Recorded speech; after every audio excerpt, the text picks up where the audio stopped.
What is up? It's your friend Randy Dobson, and this time I kind of wanted to do something. Start like a little bit of discussion, maybe. I wanted to I wanted to list off my top 10 favorite guitar players of all time.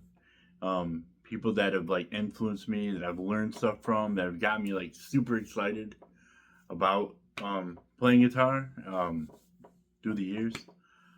So without further ado, number 10, I gotta go with Zach Wild. I gotta put him on here.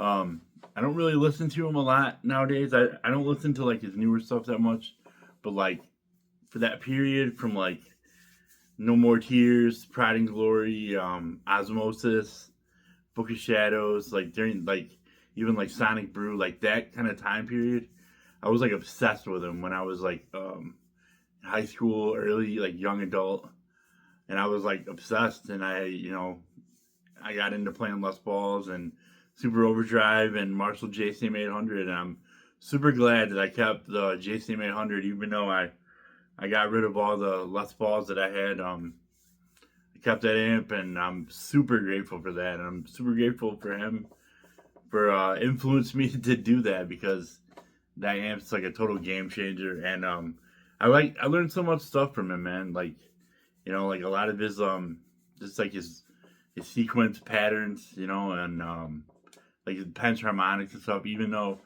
later on, like John Sykes, he got was like more in depth in that stuff, and even Eddie Van Halen. But yeah, for like a time, like Zach Wild was like just my boy, man. I've seen him so many times.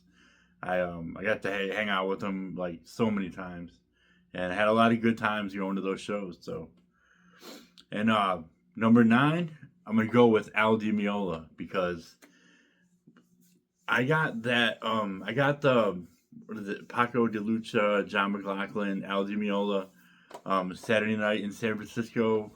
I got that CD as a Christmas gift from one of my cousins, like years ago when I first started playing guitar, and they were like, "Listen to this," and it like blew me away. I didn't think that it was humanly possible to even do that stuff. I was like, "There's no way. There's no way that anybody can play this stuff," and it was just so overwhelming to me.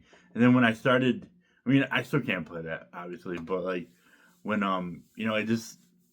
it kind of pumped me up and made me excited later when I finally kind of like figured out like what he was doing, and I saw videos of him doing it. And then like Flight Over Rio, like all that stuff off of Elegant Gypsy and like Casino, Return to Forever, all that stuff is just, it's stuff so good. Like you know it's, you go on and on about that stuff. He's he's he's the guy. He predates Van Halen, Ingrid Malmsteen, a lot of those guys. Like they got that stuff from him. Even though like a lot of them people don't want to admit it, he was doing a lot of that stuff.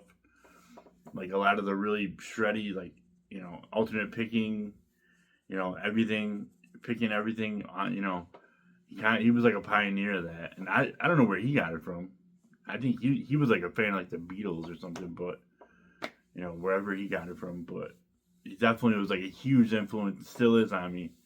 Um, Constantly, I got tons of his books. I can't read standard notation, but I can, the chords, like the chord drills he has. It's super helped me like find a lot of new things, like, and learn the fretboard better.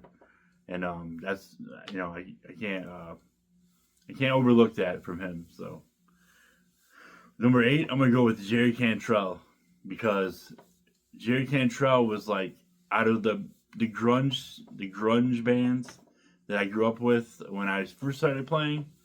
Obviously, I was really into like Nirvana, Smashing Pumpkins.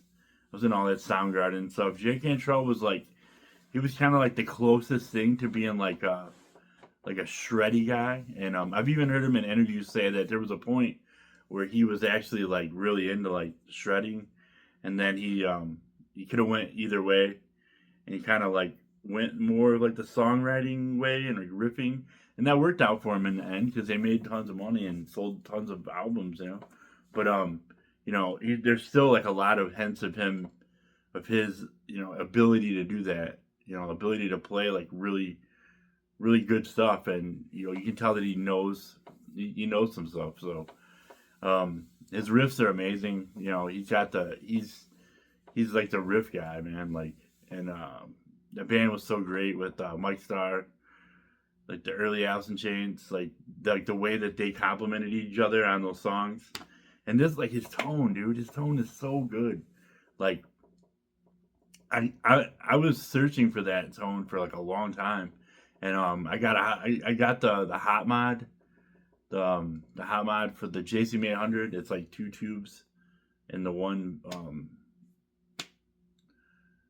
V2, I guess, socket, I guess. And I'm gonna do a video about that soon. But that kind of gets you to that like that Bogner, modified Bogner territory of like a super. It still has that Marshall sound, but it's got just more gain, like a whole other gain stage, and it sounds amazing. You get that facelift and that dirt sound, like really pretty close, And like with him with his G&L, and he had like the one humbucker and the one volume pot. It was like a throwback to like Eddie Van Halen, and that was really cool because sometimes that's all you need is just a simple guitar with like a hot pickup and just go to work on it. Number 7, it's gotta be Paul Gilbert. I wanted to put him higher because Paul Gilbert, when I found Paul Gilbert, was it Intense Rock 1 and 2, and then like Terrifying Guitar Trip and all that, Guitars from Mars, like all those instructional videos. Intense Rock 1, that's like the holy grail. Like that's how I learned everything. Like the very, I went from like playing it's like Zakk Wylde, like sequenced pentatonic runs, and I was like, there's gotta be something more out there. You know what I mean? Like there's gotta be some, like, how do you do this? Like how do you do this other stuff? Like I'm not getting that. Like no matter how fast I can play or whatever, it's never gonna get to that. It's never gonna sound, exotic enough, or like I don't know what the term for it really is. And I bought that. I started downloading those, or I started watching them on YouTube.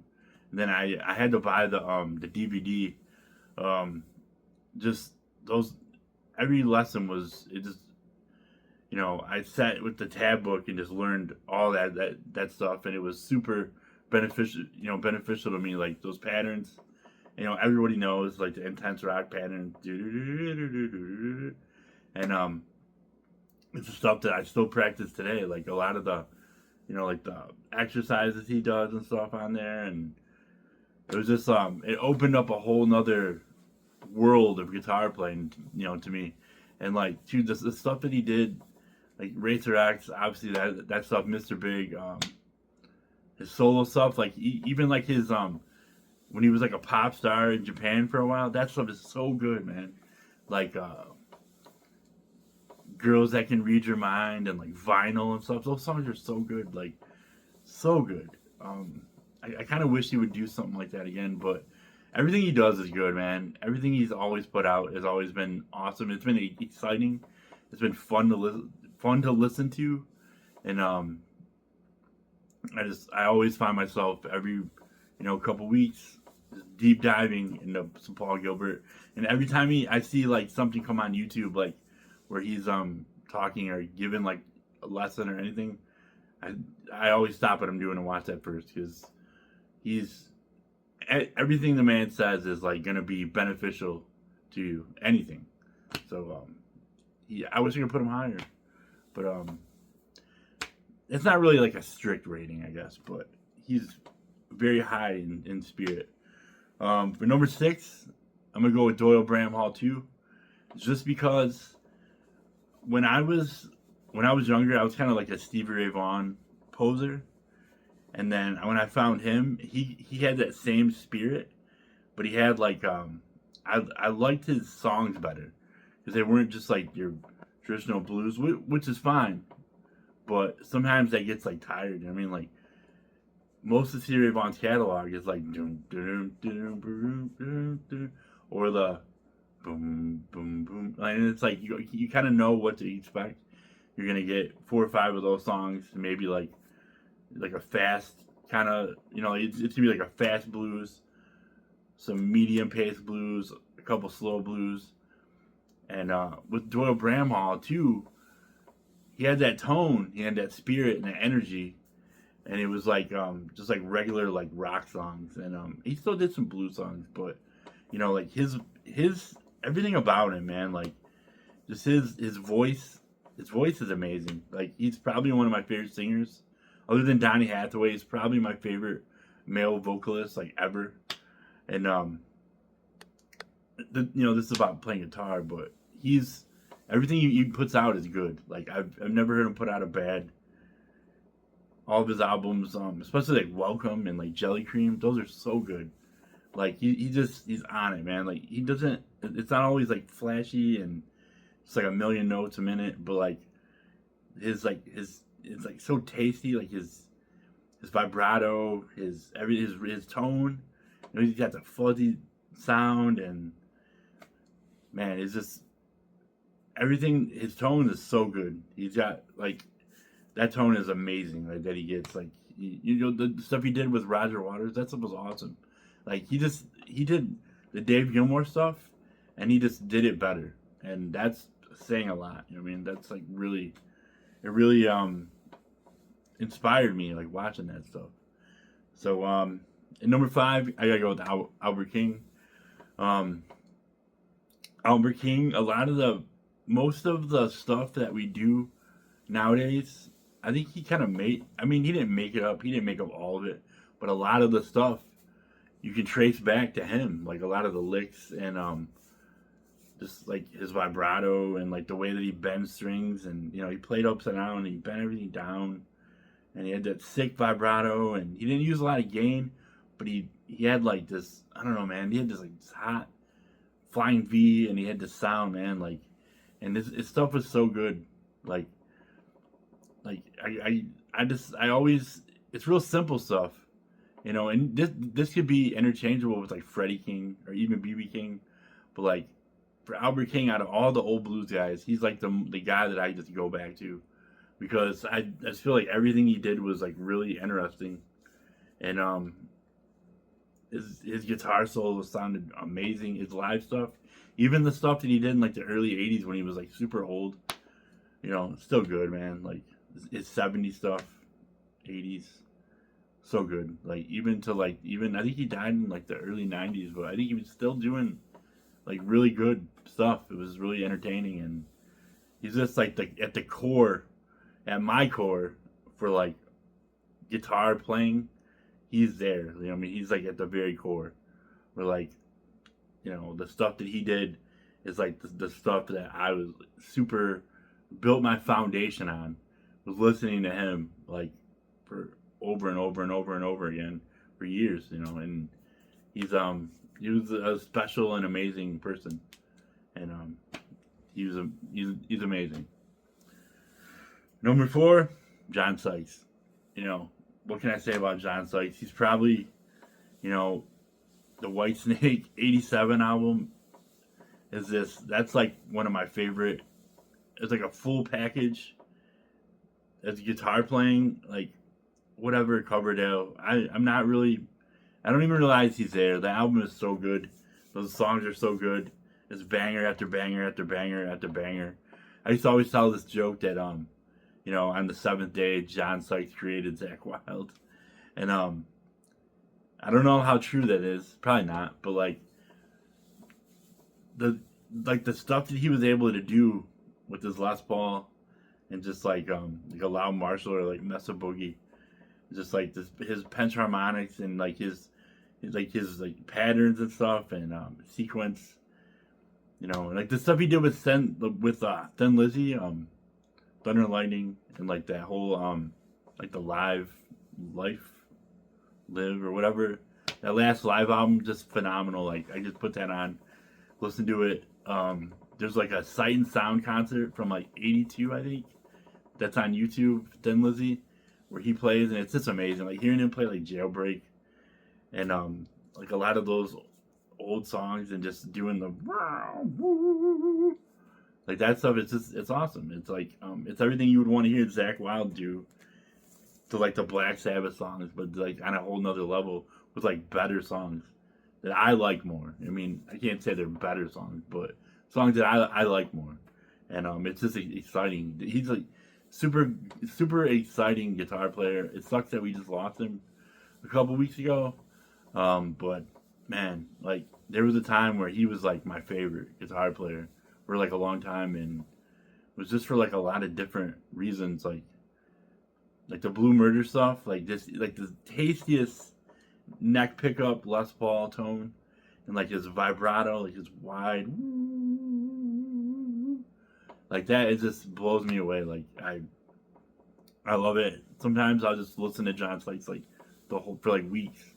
You know, like all kinds of stuff. Blue Murder, White Snake, Tiger the Pantang, Thin Lizzy, solo stuff. I wish that he put out more because like after the Blue Murder albums, it kind of like he did like the Thin Lizzy reunions and stuff, and he did some other things, but he did like the Blue Murder, whatever early 2000s, but it was kind of like he just kind of I don't know, man. Like he did a few things, I guess, but it wasn't like the old stuff. It was cool, but it wasn't like the old stuff. It was just I missed it. I'm kind of mad that we didn't get another like cool John Sykes album that was like something like the '80s John Sykes. So whatever. Number 3, gotta be Gary Moore. Gary Moore is I think he's my favorite. He's probably my favorite hard rock guitar player. I don't know. That's probably a lie because 1 and 2 are still not named, but it's like the dude was like his stuff is so like appealing to me. Like I just get like so like he like hearing him play and like watching like the stuff that he does. It's like so exciting to me. Like even more than almost anybody. Like you know like even his blues stuff. Like I like the '80s like hard rock stuff that he did, and even like the Coliseum 2 stuff that he did, and like the little side projects. I can't really remember like the names offhand, like the little things he did in the early '80s, but like the solo, like those like string of albums that he had in the '80s, like with like Out in the Fields on it and like Thunder Rising and stuff. Those albums, there was like maybe like 6 or 7 of them right in a row that were just awesome. They're so good, and his band was good when he had I can't remember the guy's name, but the guy that he had was on like rhythm or whatever and like keyboard, and then Bob Daisley. That band was like those old shows are so good, man. Like the '84 live in Ireland show, and then he had like the '87 Stockholm I think show. It's so good. That's like some of my favorite live shows ever. Like nothing, like nothing really comes close to that. And then like the Thin Lizzy stuff, man. Like the Sydney like the Sydney Opera House show from like '78. That's one of the greatest live performances ever. And he's got Greenie and he's playing. He's just killing it, man. Like it's just so exciting. Like I don't know, man. I can't get enough of Gary Moore. I'm kind of like he's my he's my midlife addiction. How Zach Wild was kind of like my early teens or like late teens kind of thing, but dude's awesome, man. Like he's so good. Number 2 and number 1, I went back and forth, and I still don't know if I picked the right order, but number 2, I'm gonna have to go with Jimi Hendrix, and I kind of feel bad not putting him number 1 because Jimi Hendrix was the first person that he was like when I first started playing guitar. A couple months in, a friend of mine gave me back in like the '90s. They released like the Ultimate Experience. They like all of his albums, and then it was like the Ultimate Experience, and it had like it was like the greatest hits, and it had like the Wild Thing from like Monterey, and like the Star Spangled Banner on it from Woodstock, and it was kind of like they all had like the same kind of art or whatever for like the albums. I don't think they did Bandit Gypsies. Maybe they did, but I didn't have that one then. But a friend of mine gave me that CD, and I was just like I'd been listening to like Nirvana and Green Day and like Soundgarden and Weezer, and then you get hit over the head with like Little Wing and like Castles Made of Sand and like Spanish Castle Magic and like Manic Depression and then like Voodoo Child, Slight Return, that stuff, and then you dig deeper and deeper, and then you know I was obsessed with Jimi Hendrix. Like I've always been obsessed with Jimi Hendrix. It's crazy. Like when people say like, "Oh, I'm obsessed with Zakk Wylde," they're like Randy Rhoads. I'm obsessed with Yngwie Malmsteen, and they're like, "Oh, you know, like you shouldn't be." But people say like I'm obsessed with Jimi Hendrix. It's like totally justifiable. It's totally validated, you know. And nobody's ever gonna say you're dumb for being obsessed with Jimi Hendrix because he's like the man, dude. You know, everything he did was awesome.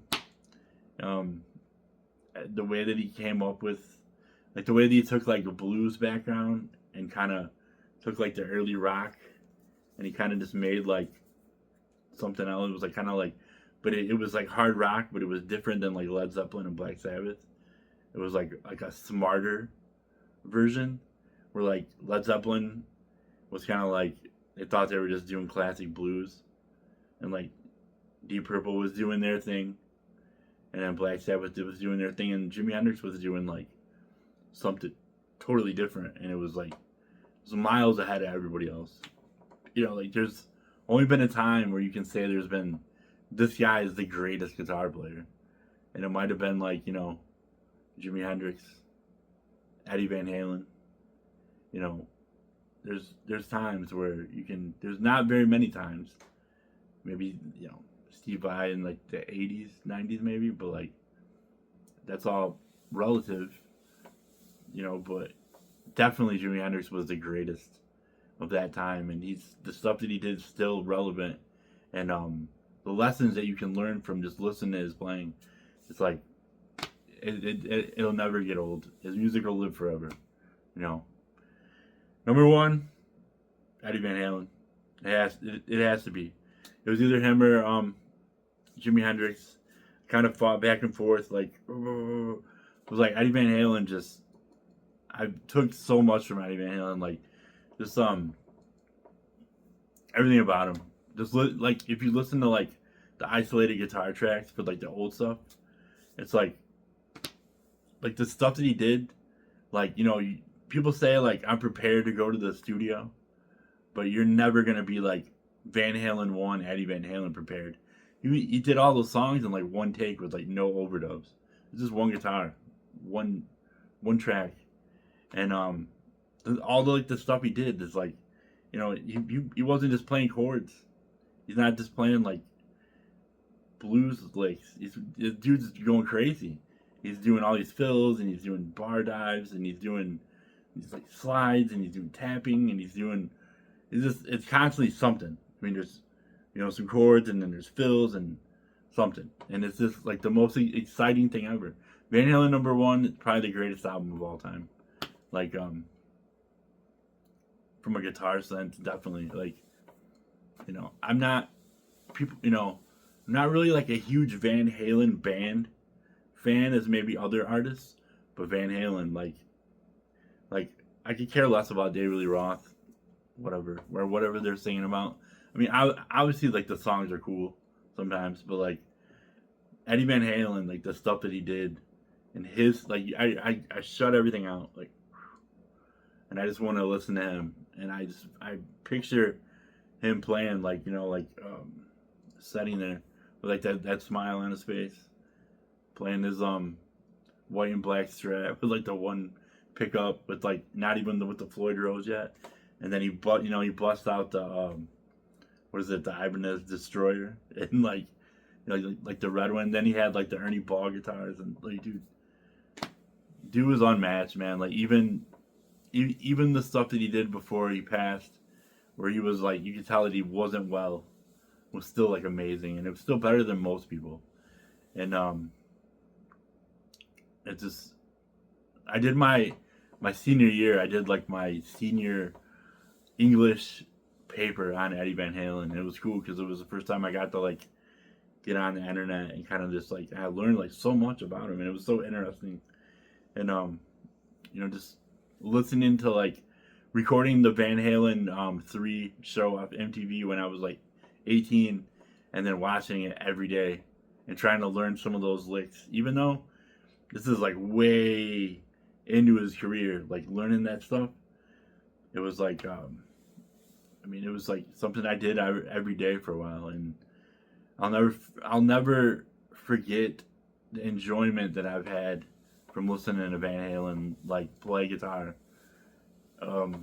Ne- Ever. The dude is just he's on another planet. Him and Hendrix are up here, and everybody else is kind of down here. But that's how it is. I had some honorable mentions I wanted to read off. Kurt Cobain, obviously, is the person that got me into like wanting to play guitar, and I still love me some Nirvana like anytime.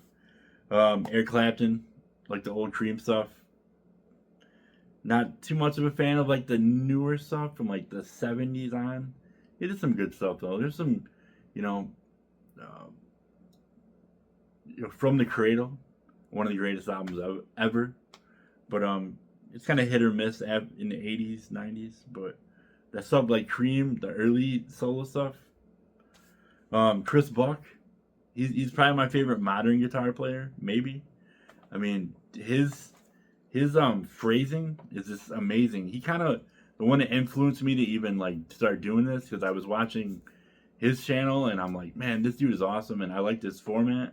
And I'm kind of like, well, I just borrow a little bit of this and borrow a little bit of this guy, and such an amazing player. So like the tastiest phrasing that I've ever heard. Maybe Philip Stace. They're kind of like for like the modern type of person. They're like Ingrid Malmsteen, Joe Satriani. I had a Joe Satriani like book with like a bunch of lessons, and that was like my daily thing for months. One time, just constantly. I've learned his like legato.